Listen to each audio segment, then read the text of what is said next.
Ik ben Jort Visser en we zijn hier in het poppodium Iduna in Drachten. In 2023 bestaan we 40 jaar. En dat hebben we onder andere vierd met een nieuwe huisstijl. Want we zijn nu dus geen poppodium meer, maar een poppodium. Wij willen graag iets met de Friese taal doen. En dat vinden we als culturele instelling belangrijk. Eigenlijk zijn we nu bezig om de huisstijl in het pand te voeren. Ja, dan maar denken aan we als Gruttenseel, Liedseseel, de wc.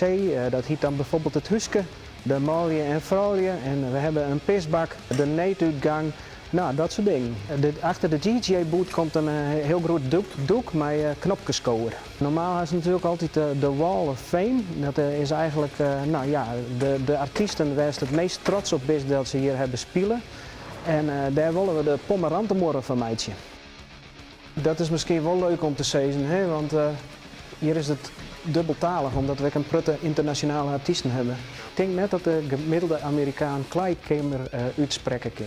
Ja, en als je op tour bent met zijn Nightline, dan op een gegeven moment begin je allemaal wat te stonken. Dus dan kun je hier een was van. Nou ja, als het een beetje een gerenommeerd podium is, dan mag dat wel faciliteren. Ja. We hebben samen met een bureau zo'n naar uw merkidentiteit.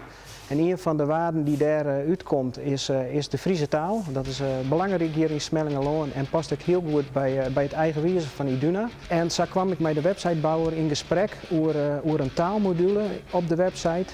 En hij joeg me de tip om eens contact te zoeken met AFOEK, omdat er echt middelen beschikbaar binnen. En het leuke van de samenwerking is dat wij heel veel woorden eigenlijk net precies wisten hoe we dat moesten schreeuwen.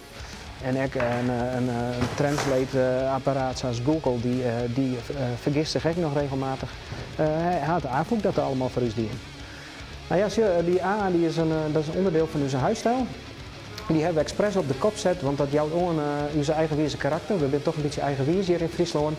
En daarmee, met die Friese taal, onderscheiden we ons van andere podia. Het wordt dus nu helemaal teruggevoerd in het pand. En dus snel hebben we de eerste uitverkochte productie. Dus we zijn heel benieuwd hoe erop reageerd wordt. Wist nou ik meer met het Frieske in bedrijf? Wij helpen daar graag bij.